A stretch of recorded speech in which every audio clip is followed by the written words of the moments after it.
Welcome to our Rev Up in Real Estate podcast. We have an amazing guest today, Jen Belliston, who's joining us. And we're going to have a little bit of fun today, a little bit of discussion. And of course, we're going to play a little game of Jenga and we'll see who wins. So Jen, thanks for being here today. This will be fun. Of course. It's my pleasure. Thank you for calling and asking me. Oh, this is going to be good. So we have our game of Jenga set up. So the game plan is we're going to be going back and forth, playing this game, pull out the little block, stack it on top. The person who loses this will actually we have some sponsored prizes for today. So here's the game. The loser will get a Purple Turtle gift card, but that's not really losing. I mean, it's still nice. $20 to Purple Turtle. Or the winner walks away with $50 of American Express cold hard card that you can spend anywhere you want. So the victor gets $50, loser $20. Not too bad. So when you do lose and you have to go to Purple Turtle, do I get to go with you and you're going to treat me on that $20? Yeah, it's fine, but I'm not going to lose. This is the thing. Like this, I feel good about this. This is my lucky side. Okay. And we're going to start this off. So I'll have you start off and... But maybe as you're beginning this, tell us a little bit about yourself. You've been in real estate for a little while, but maybe a little bit of your backstory. Cool. No, I've been in real estate for over 20 years, actually. I got licensed back in 2006, but I put myself through college doing transaction coordinating, administration jobs, things like that. So I've been around it for quite some time. I have a brother who does loans, sister that does title, and a mom and dad who both are real estate agents. Wow, I did not know all that. That's really cool. Yeah. All right, Jen, let's start us off. Let's see how this goes. Okay, well, no. If you lost on the first block, that would be amazing. Because once this ends, like the conversation's done. I'm a little nervous now. Now you got me like a little shaky here. Is the rule like the first one you touch, you have to take? So is that really the rule? I don't know what I'm asking because you'll play that. Like you could do like tap game. I think we could tap it. Right? Is that? I don't know. We'll have to figure it. People will make comments to let us know what the official rules are in the future. But for right now, in today's world, you can tap it. Okay, you can't use a second hand. We'll make that rule. Okay, I like that rule. One hand. Okay, so I can play the tap game because they're tight. They're pretty tight. All right, the game begins. This is going to get kind of intense. I can already tell that this is an easy victory for me. Okay, beginning. You're pretty competitive, right? Not at all. And if you know me, I'm not. Whatever. I'm so easygoing. Not the case. That is not the case. Yeah, not at all. Many years ago, so I was looking for an assistant many years ago. I put an ad out, and you applied for that. But then you kind of blew us off. You're like, I'm not going to talk to those knuckleheads over there. You already found a better job opportunity, right? Isn't that how it worked out? So yeah, but I was relocating back here. Well, to come back up this way for something. Getting married, actually. Oh, where were you living at the time? St. George. So I started doing all my real estate full-time in Park City, and then ended up moving from there to St. George, worked down there, and then ended up meeting my husband and come back up here. So I thought, well, I got things going. I'd work for a team or do something like that. And cool. Yeah. So then I got a job quicker than what you offered it to me. It's so sad. Like I was just too slow on the draw. Yeah, we've been in a long history of fun, and look what you missed out on. It all came apart. Okay, so your parents, you said their parents are both in real estate. I did not know that. Yeah, so they both did it in California. Okay. So my dad's actually a retired fire chief of San Bernardino County area down in Rancho Cucamonga. And so he retired at 50 and decided he was bored and didn't want to just golf. So he got in with my mom, and him and my mom became like a powerhouse down there. Wow. And then retired that portion of their business and moved to St. George and still do it there now. Do they really? Yep, and they're almost in their 70s. Wow, that's really cool. Do they do wow, that's really, really cool. So you grew up around real estate then? That was a common thing.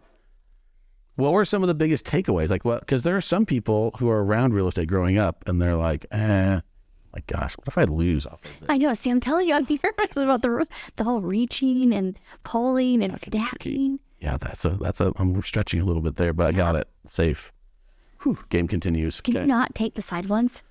You can take the side ones. Go ahead. No, I don't want you to take the side ones because then it's going to fall down. No, like that shouldn't be. Those are safe for you. Those are ready for you. That's why I keep taking the middle ones. No, they're ready.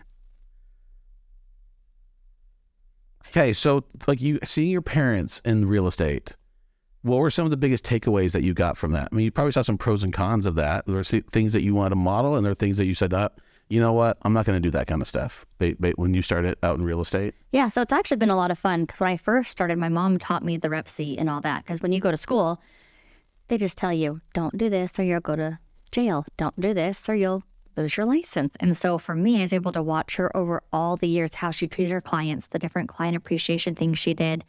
I actually got to see real estate back when it was all in a book And that's how you found your homes every week. Interesting. Yeah. So I got to see all that. So back in the day, I'd watch her flip through that book. I kept thinking there's got to be an easier way. So back then we organized her listings in a different way than what the book actually wanted you to have them in. Oh. So starting how to organize my business is what I learned from my mom and dad's side of stuff. Most of my mom, because she was doing it back then, of how to organize your business and why you organize it and that kind of stuff was like probably the biggest takeaway, because I feel like agents aren't very organized. We say we have all these systems, but do we really have them? Are we really organized with them, and do we use them? Oh, that's really interesting. I mean, you do hear that all the time, right? You hear agents that are trying to get systems in place and they struggle with that, and that becomes like a challenge for them. And so for you to see that early on, to already know, okay, I need to put some systems in place, really dial that in and get that up and going. So looking at your progression in real estate, you kind of started off working with a team. You kind of moved on to kind of becoming a solo agent and kind of building up your own business. Mm-hmm. Looking back at your time as a new agent, what were some of your biggest takeaways that you can like pull from that time that were, if you're looking and talking to an agent right now who's getting into the business, like what would be some advice you give to someone that you've learned from your experience going through that? I would say, honestly, get mentorships. Find people that are in our industry that are willing to talk and share their tips and their tricks, knowing that most likely the two of you will never go up against each other. And if you do, and you win it, that they would be excited for you. Because the more connections you can make in our industry right now, the more people you know, the more you will learn by far. Cool. So looking back at some of your mentors, what were some of the lessons that you learned that you applied from the mentors that you had going through the process? That's a good question. But my question is, I can't remember if it's your turn or my turn. I think it's yours. Crap. I was hoping it was your turn. Is it? I don't even know. I don't either. We can roll back the tape, but we're not going to do that. So we'll just... You want me to go, so that way if, you know... I mean, I can go. You pick it. You want me to go? It's actually your turn, because there's 6 is my turn, because there is 6 missing. Okay, you're good. Crunky. Okay, it's my turn. Okay, I have to concentrate on this. Let me concentrate. Yeah, you're the odd numbers. That's an easy way to remember that, right? You're brave. I think you just like pointed out the next one for me though, and that move. I'll take it. That was awesome. Thank you. That made it really easy for me. I can help you. That was awesome. That was super slick. Thank you for that. That was good. I really don't team like player there. First. I know it's all about team players. I'm about here to help. And that was really slick. I appreciate that. That made it really easy for me. Okay, you're back. It's back to you. Do again. I can answer your question. Right back to you. I'm nervous about this. Not even the question. The game. I don't like to. I mean, it could end quick. We'll just have to see how this goes. Yeah. Okay. Real quick. Back to mentorship. You asked me what would I take away from a lot of. Yeah, because you had mentors. You had some really good mentors over the years, and so can you think of some like maybe some lessons that they told you that you're like, oh, that's a good one. I'm going to apply that in my business. Can you think of a couple things, or maybe there's one thing in particular? Yeah, I would say probably my relationships that I build with clients and with other realtors. Interesting. And they said that will be huge. So say more about that. Like, how have you seen that play out for you? I've noticed that along my years that even if I come across an agent who might be really mad about something, who is disgruntled by a past agent, no matter how much they scream and yell at me, I don't scream and yell back. And at the end, I'm almost passive aggressive because then I send them a thank you card. Oh, interesting. And so it's almost Jen, you're so nice. Who's yelling at you? Oh, blame me. I'm bad. You know, a lot of people yell at you. It's okay though. I can take it. Just name who are the people who have yelled at you. I'm just kidding. Don't do that. But there are people, right? Like you get some kind of intense people. Yeah. I remember when I was a newer agent, I was working in this particular neighborhood where there was an agent who lived and worked in that area all the time. Oh, get out of here. We about to end this, right? Oh, that was so close. No, I saved it. Oh my God. And it's not my turn, thank heavens. Oh, that was good. So there was this agent who I was doing a deal with, and things got kind of weird towards the end because they had passed their deadlines. The agent was really upset because his client was upset, and he was trying to play hardball with us, but he didn't really have any ground. He had nothing to stand on. He was just trying to be a bully. And I remember him calling.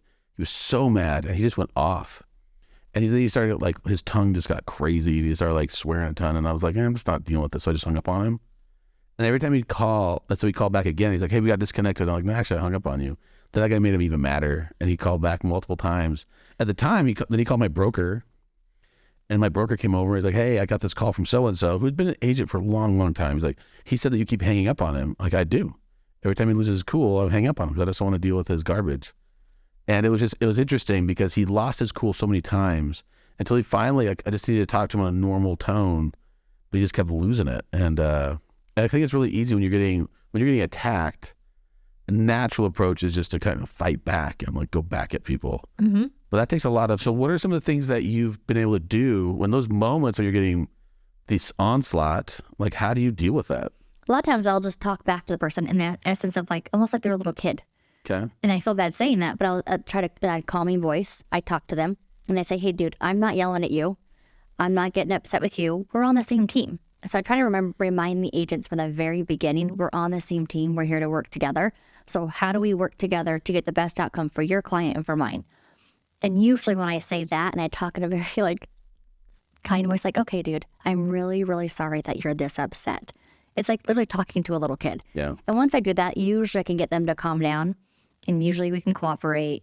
But there has been times that, no, it doesn't work and they get even madder. And when they do, I usually let them scream and yell.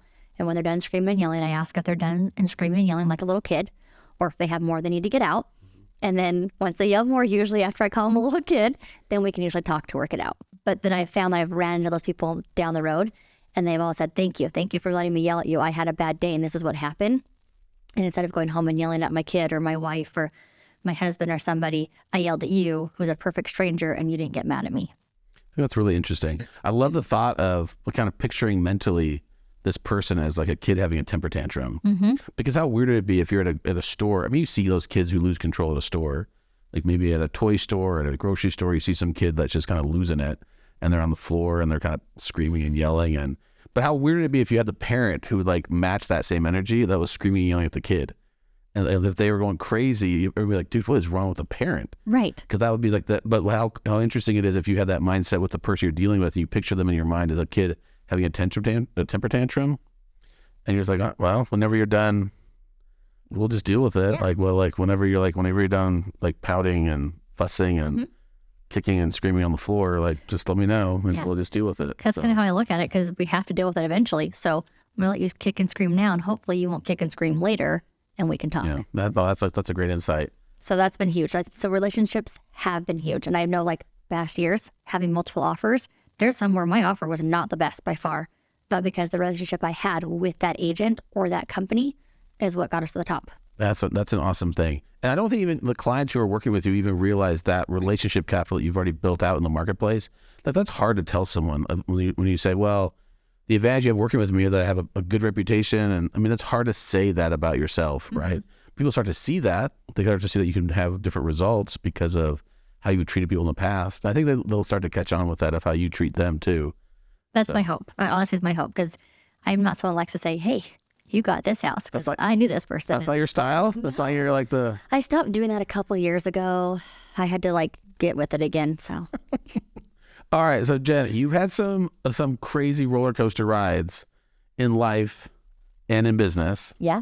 So reflecting back over the last several years, let's talk about some of the big obstacles that you've kind of overcome to be in this place that you're at right now. Okay. So what's like kind of the biggest thing that you've had to overcome to get to where we're at right now? Honestly, which looking back at everything I've done and come through and come out of, I'd honestly say was having my brain tumor. Yeah. You know, it's been 2 years now that I had the surgery, which is crazy. So I feel like it was just yesterday. I feel like it was like just so short. No, I feel like it was like almost like it happened to you. Like I still don't feel like it happened to me, like looking back and everything. But that was a huge year, because I was out for almost 6.5 months, because when they did the surgery, they severed all my neck muscles. Wow. So they had to redo all my neck muscles. I had to go through physical therapy. So a lot more went into it than what a lot of people know or realize. And so that was probably my biggest hurdle, is taking 6 months off of not doing anything to having to get back in and almost rebuild my business again. Starting over. How did you find out that you had this brain tumor? Like, how did that even come to... Do you remember that time? I did. I can tell you dates, times, everything. So it's so vivid. We were actually coming home from Mexico with me and the kids the day after Thanksgiving. And as we're getting off the plane, I stood up and I thought, I can't see. So now you think, oh, I'm just dizzy. Yeah. I have those. It was like that kind of... On the plane, after this amazing trip that you've had. Yep. After I've had this amazing trip, we were having fun. We're literally getting off the plane to go back to our car. And I grabbed my husband's head and said, I can't see. He's like, what do you mean you can't see? I said, maybe I'm just tired. And I'm like, I'm rubbing my eyes. Because I could see from like me to the Jenga. Really? And everything else was like blurry. Just like all of a sudden just got blurry. Did you feel dizzy too? Or was it just, so it was felt kind a of... little dizzy. almost nauseous is what it did to me, because I like instantly changed. Like it was an instant. On the plane, I was fine. But when I stood up for whatever reason, and they look back and think it's the elevation change just enough that it shifted the tumor to push on the right stuff. That just triggered this. Okay, so you go home. Yep. So we get home, and I called the eye doctor the next day. So because that's got to be the reason, right? Because you're blurry. So yeah, and I had LASIK surgery, so I thought, what happened? Did one of the lenses? Did something happen there? And I had it 8 years ago, but I thought, oh, it's that. So I get into them the very next day because I told them what had happened, and I was there for 3.5 hours. At the eye doctor. At the eye doctor. And they have no clue what to do here. None. Because they checked all my eye stuff. They had 3 different doctors come in and look at it. And they're like, no, your eyes are super healthy. And I'm like, okay. They're like, but we can't figure out why your eyes aren't moving a certain way, why they're not doing certain things. So they sent me for an MRI. And the MRI was supposed to happen for almost 3 or 4 months because they were so backlogged because of COVID. They were still trying to catch up. What? And so I called them and I said, I can't wait this long. I'm like, I can't see. I'm like, is there anywhere in the state of Utah or Idaho? And I will drive. I don't care. Like, well, my husband will take me because I couldn't drive. So basically it all started in that Thanksgiving when I had to stop taking clients. Like, my team was amazing though, because they stepped up. They started because they knew that you were out of commission. Yeah. And like, well, we got this. Like, we're going to step up on this. Yeah. My old broker stepped up huge. Like everybody stepped up because I kept it very quiet for a very long time. Yeah. And so I was able to get into, so that was a Friday. I saw the doctor. By the following Wednesday, I had a MRI because I told them I'd drive to Heber, to St. George, wherever, and they found one in Heber that happened to open up. I went to that one on Wednesday. They called me Wednesday afternoon and said something's not right. The images don't look okay. Can you please come back in? Which is a great call to get. So you get this call hey, you know what? This isn't looking good. And so now you have to think, what the heck does that mean? Yeah, and no one can tell you because you haven't seen a doctor yet. And so then the next morning, Chandler had to drive the next morning, so you have to sit on that all night long? Sat on it all night long. They just oh, no big deal. I got this. Hey, things are really bad, but hey, good luck sleeping tonight. Yeah, and I even asked him, can you guys tell me? No, we can't. And I'm like, you've got to get me. It's just not good. So that's pretty much. That's great. That's great information. So I'm sure you slept so well that night. Yeah, it was a great week of sleep. Let me tell you. Oh, I'm sure. A great week of sleep. So I was able to get in the next morning, and by that afternoon, I was able to get into my regular eye doctor. So I went to the LASIK doctor first. Then I went to my regular eye doctor Thursday afternoon just to get a second opinion at this point because I'm going crazy. Yeah. And we're standing at the eye doctor's, and I get a call from Dr. Reichman's office. Okay. Who takes a long time to get into. Yeah, Dr. Reichman is legit. Oh, he's amazing. Well known, amazing. Amazing person. And we had a call and says, hey, if you can make it down here in half an hour, he'll see you. And I was like, wait, what? And I am in American Fork. I have to get to Provo during rush hour in a half an hour. And I thought, there's no way we're going to make it. So we barely made it. I got there. My husband dropped me off, and I made myself up the stairs, what I could see. And I remember thinking, this is the weirdest things. I'm failing railings and stuff to be able to walk. And so we get up and get in the office, and he's when he told me that I basically had what they thought at the time was just a cyst that was full in the middle of the brain. But when he went to take it out, that's how they figured out it was a tumor encumbrance in a cyst. And that's why it looks so weird in the images, is because it's very rare to have your tumor surrounded by a cyst. Holy cow. And so it's dead. If you were to cut my head right in half, it's dead center of the brain. And there's 3 little nodules that sit there. And that's where it put just enough pressure that it actually took my hearing away that I didn't realize at the time had fully been going out. So you get this news and you're thinking, that's... How are they going to do this? Because there's only very few doctors in the world that will do this surgery. Yeah, because it's not a convenient place to go. It's the middle of your brain. Yeah. So they have to go up past a bunch of stuff to get in there, major neural paths to get in there. And no, Reichman he actually trained with the guy who developed the surgery. Holy cow. So I was just in the right places at the right time. So how far out from that, when you get that information, how far out is the surgery, the surgery scheduled, or how much time do you have to deal with this to get? So he was going to get me in the following week, but I was going to be in the hospital for Christmas. So my husband and I opted for the month of December to sit on it and not tell our kids either.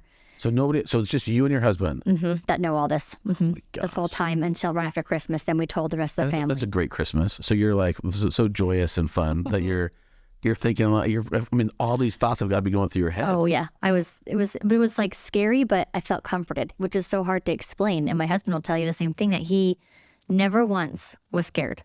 Interesting. He said he'd never been scared. He's there's a moment where he's like, oh my gosh, what if? But he pushed that out. And so it was basically less than 30 days from the time that we found out to the time that I had surgery.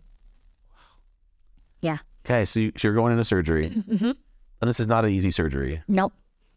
And they're like, well, we'll just see how this goes. And Yeah. that's kind of their mindset going into this. Yeah, because I said once I go in and I have it out, there's no guarantees that my sight will come back, that I'll have full hearing again, that anything will be there. We won't know until I'm woken up from it. Gosh.